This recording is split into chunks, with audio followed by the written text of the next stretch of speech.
ভাগবত গীতা দ্বিতীয় অধ্যায়।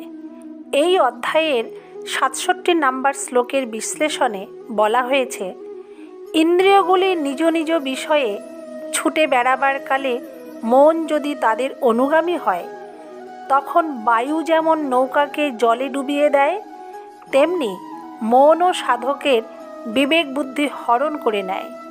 অর্থাৎ ইন্দ্রিয়গুলির নিজস্ব কোনো কর্মক্ষমতা নেই এবং নিজ বিষয়ে জ্ঞানও নেই। যতক্ষণ পর্যন্ত না মন তাদের সঙ্গ দিচ্ছে, ততক্ষণ তারা কিছুই করতে পারে না। মন ইন্দ্রিয়ের অনুগামী হয়ে পড়লে ইন্দ্রিয়গুলি সক্রিয় হয়ে ওঠে। ইন্দ্রিয়যুক্ত সেই চঞ্চল মন তখন অবৈধ ভোগে লিপ্ত হয়, পরমাত্মা প্রাপ্তির নিশ্চয়াত্মিকা বুদ্ধিকে হরণ করে নেয় এবং পতন ঘটায়। মানুষ কর্তব্যপরায়ণতা ভুলে ভোগ সর্বস্ব হয়ে পড়ে। ইন্দ্রিয়গুলি যে যে বিষয়ে বিচরণ করে, মন রসাকৃষ্ট হয়ে সেদিকেই ছুটে বেড়ায় এবং বুদ্ধিকে হরণ করে নেয়।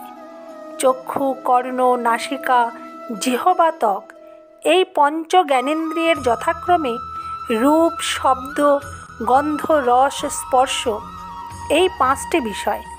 এর কোনো একটি ইন্দ্রিয় কর্তৃক আকৃষ্ট হয়ে যদি মন সেই বিষয়ে আসক্ত হয়, তবে ইহার বিবেক বুদ্ধি লোপ পায়। 5টির দিকেই যার মন ধাবিত হয়, তার কী শোচনীয় অবস্থা!